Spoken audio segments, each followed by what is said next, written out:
Hello, and welcome back to Speak English Daily. Hi, everyone. We are very happy to see you here today.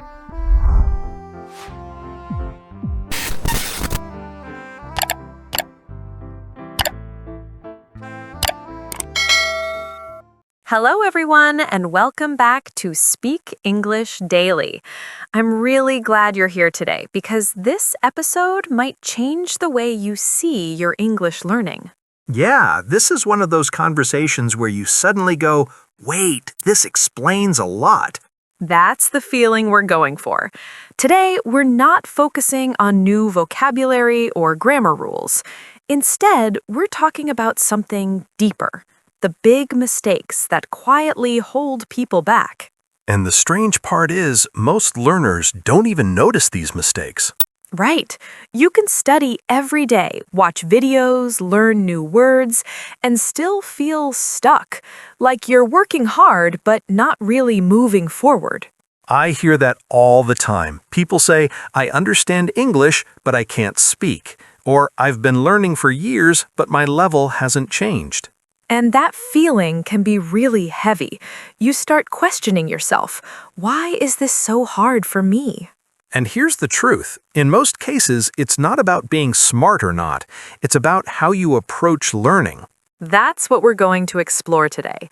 Why learners get stuck, what's happening behind the scenes, and what you can start doing differently. So if you've ever felt slow, confused, or even a bit frustrated with your English, stay with us. This is for you. Take a moment, relax, maybe grab a drink, and let's dive in.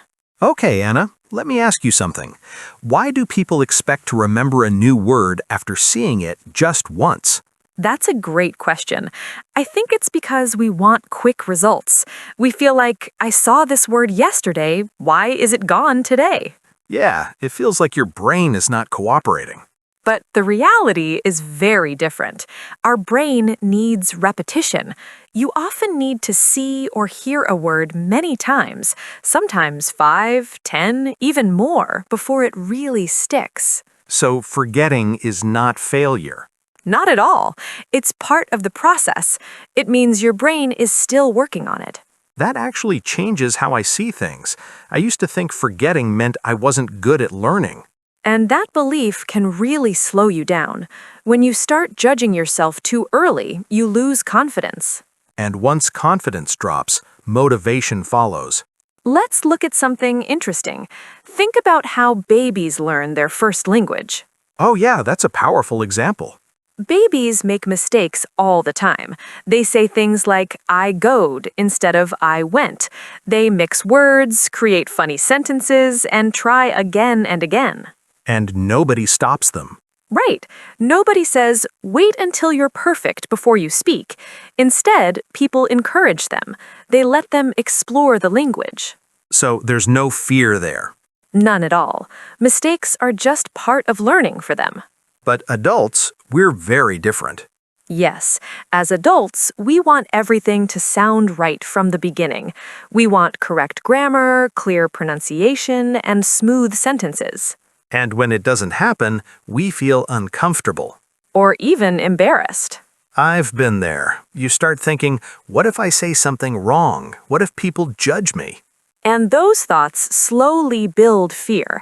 Fear of speaking, fear of making mistakes, fear of not sounding good enough. Which is kind of ironic because that fear is what stops progress. That's the key idea. Many learners are not stuck because they lack ability. They're stuck because of certain thinking patterns. Habits that look helpful on the surface but actually hold you back.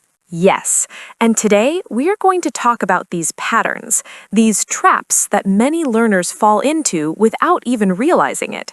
So if you've ever felt slow, unsure, or even frustrated with your English, you're definitely not alone.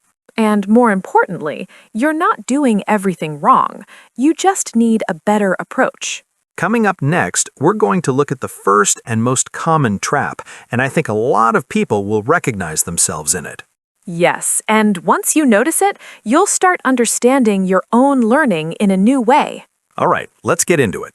Let's talk about the first trap, and this one is very common. It's the fear of speaking. Yeah, I think a lot of listeners just felt that.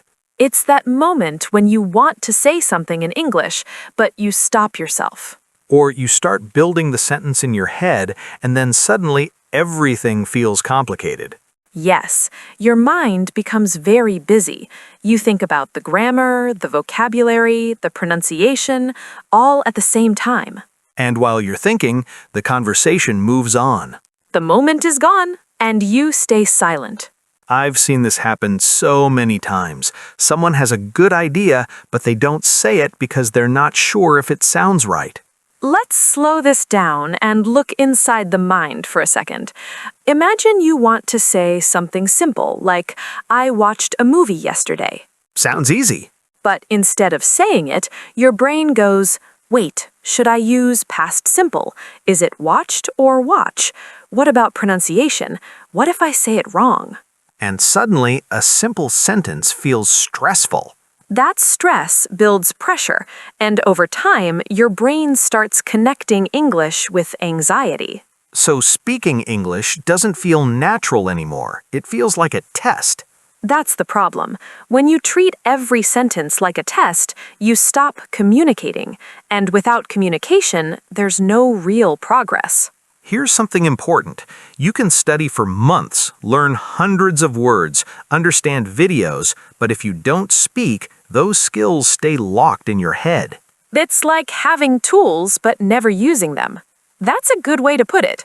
Do you have a real example of this? Yes, I remember a student named Hamza. He studied English for 2 years. His vocabulary was strong, and he understood almost everything in class. Sounds like a good learner. He was. But when it was time to speak, he became completely quiet. What was stopping him? Fear. He told me, I don't want to say something wrong in front of others. That's very honest. So we tried something different. I asked him to speak for just 1 minute every day, alone. Alone? Yes, no pressure, no audience, just him speaking about simple things. His day, his plans, what he saw outside. That sounds manageable. At first, it was uncomfortable. He paused a lot, he made mistakes, but after a few weeks, something changed.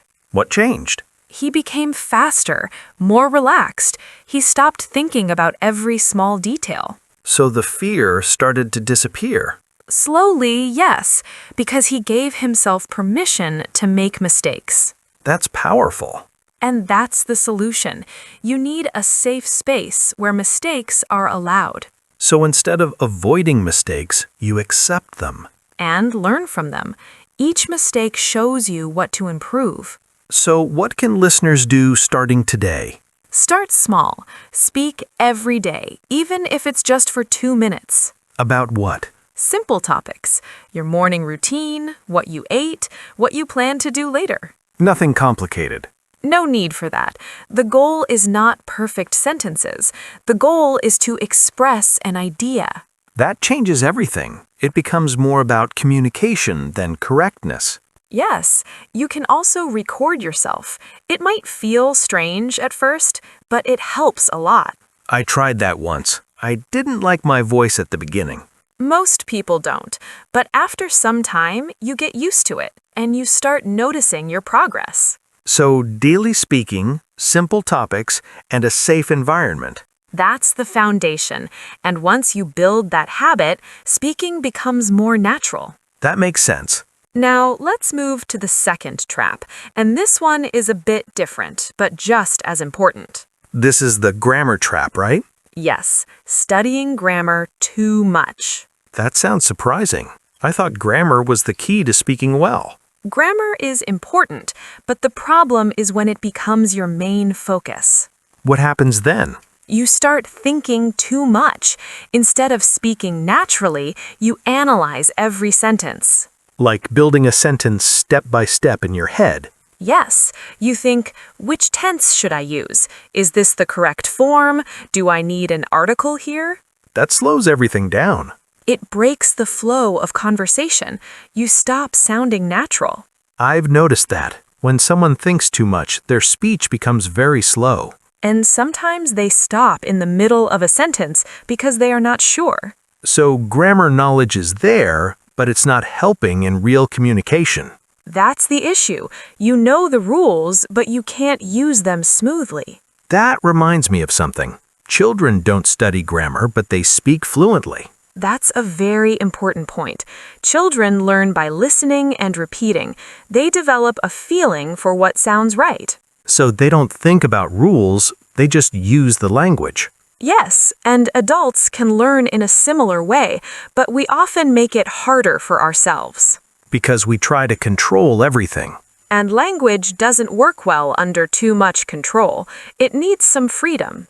So what's the better approach here? Learn grammar through real situations, not just from books, but from conversations, videos, and stories. So instead of memorizing rules, you notice how people actually use the language. Yes. For example, when you hear a sentence in a movie, pay attention to how it's built. And then try to use that structure yourself. That's a great step.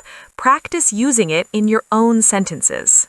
That sounds more active. It is, and it helps your brain remember better. Should learners focus on all grammar rules? No, focus on the basics first, the structures you need for daily communication. Like simple past, present, and common sentence patterns. Yes, advanced rules can come later. You don't need them to have a conversation. That takes away a lot of pressure. And when you reduce pressure, you speak more freely. So grammar should support communication, not block it.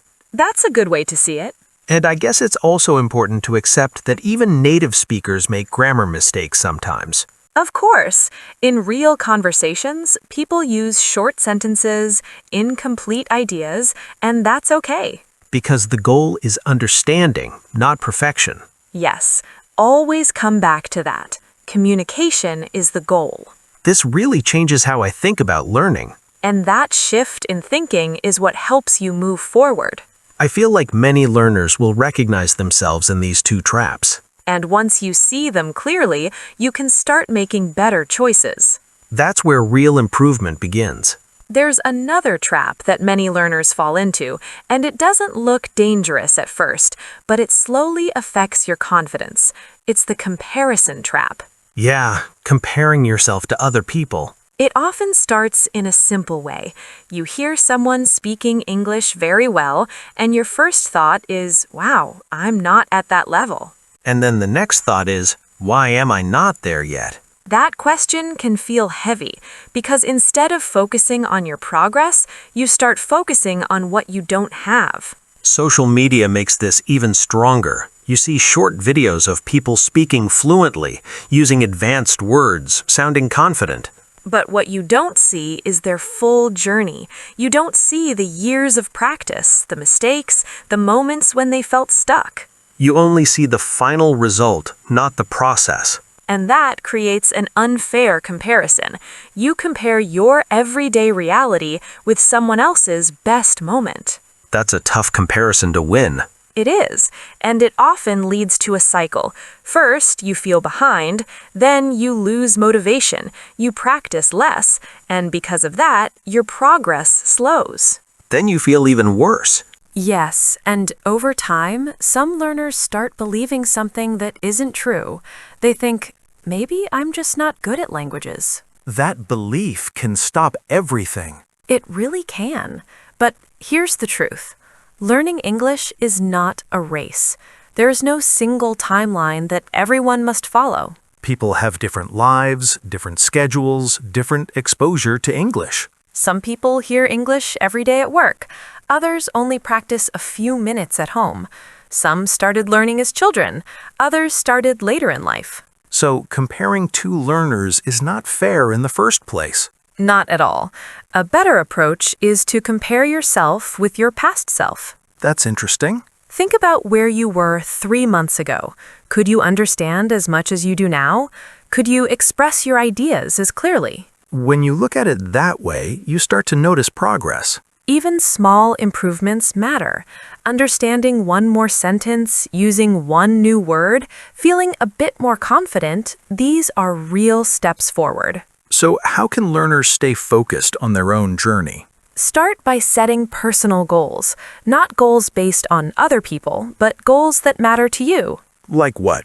Maybe you want to watch a movie without subtitles, or have a short conversation in English, or write a message without using a translator. Those feel more personal. And more meaningful. When you reach them, you feel real satisfaction. I like that. Another helpful habit is keeping a progress journal. What would you write in it? Simple things. New words you learned, situations where you used English, moments when you understood something that used to be difficult. That sounds powerful, especially on days when you feel stuck. Yes, because you can look back and see how far you've come. And what about strengths? You mentioned that earlier. That's important too.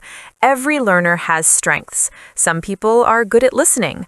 Others remember vocabulary quickly. Some are comfortable speaking. So instead of focusing only on weaknesses, you build on what you're already good at. Exactly. That creates confidence, and confidence helps you improve faster. This really changes the way you see progress. And it makes the journey feel more personal and less stressful. That's something many learners need.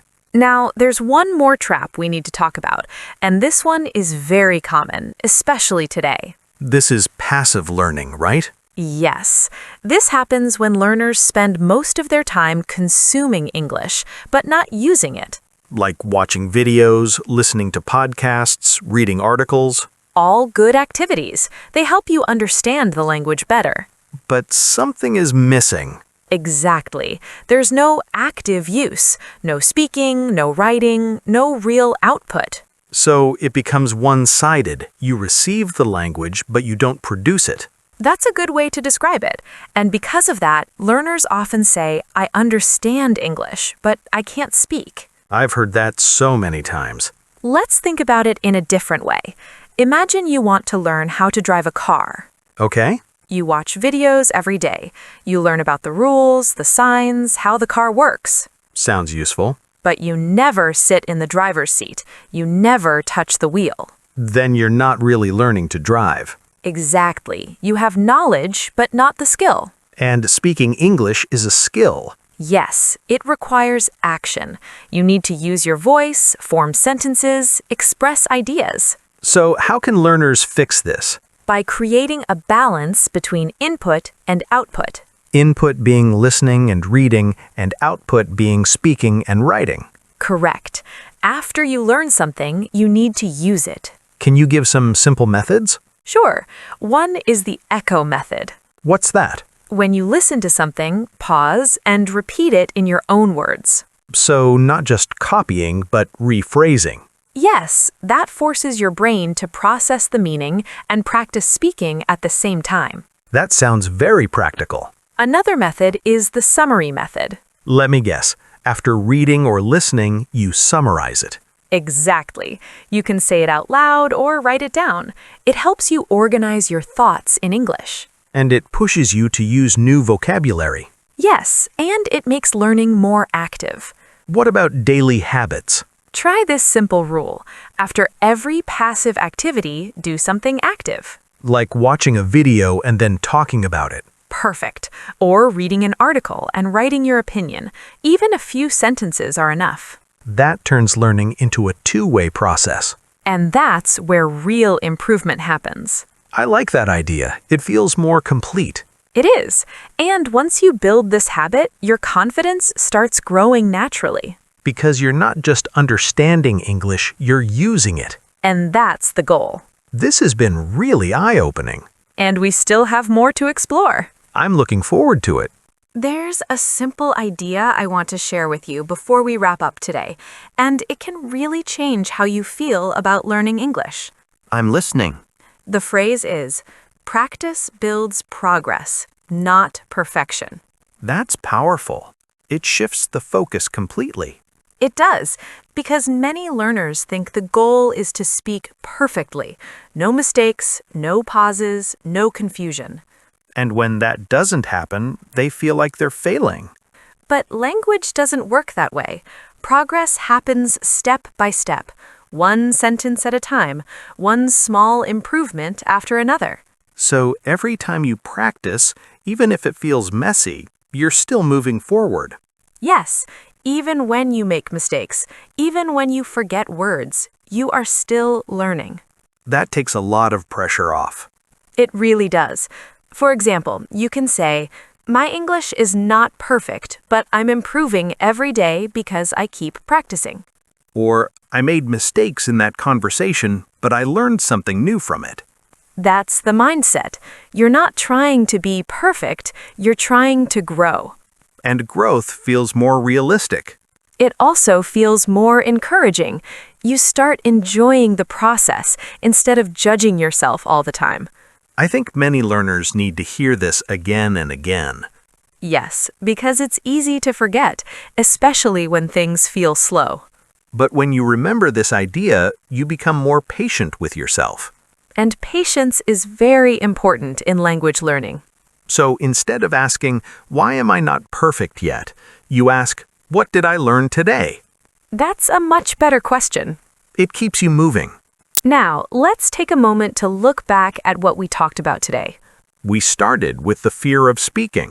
Yes, when you're too afraid to make mistakes, you stop using English, and without using it, you can't improve. The solution was to speak regularly, even in small, simple ways, Then we talked about focusing too much on grammar. which can make you overthink and lose the natural flow of conversation. Instead, learn grammar through real situations and use it actively. After that, we looked at comparison. Comparing yourself to others can lower your motivation and make your progress feel smaller than it really is. The better approach is to focus on your own journey, your own goals, and your own improvement. And finally, we discussed passive learning. Understanding English is important, but you also need to use it. Balance listening and reading with speaking and writing. These 4 ideas might seem simple, but they can change everything. They really can, and you don't have to fix everything at once. Just choose one area to improve this week. Maybe you decide to speak for 2 minutes every day, or maybe you stop comparing yourself to others. Small changes can lead to big results over time. And remember, you're not alone in this journey. Everyone learning a language goes through challenges. What matters is that you keep going, keep trying, keep practicing. If this episode helped you see your learning in a new way, share it with someone who might need it too. And don't forget to follow Speak English Daily for more conversations like this. We're here to support you, step by step. Thank you for spending this time with us. Keep practicing, keep improving, and trust the process.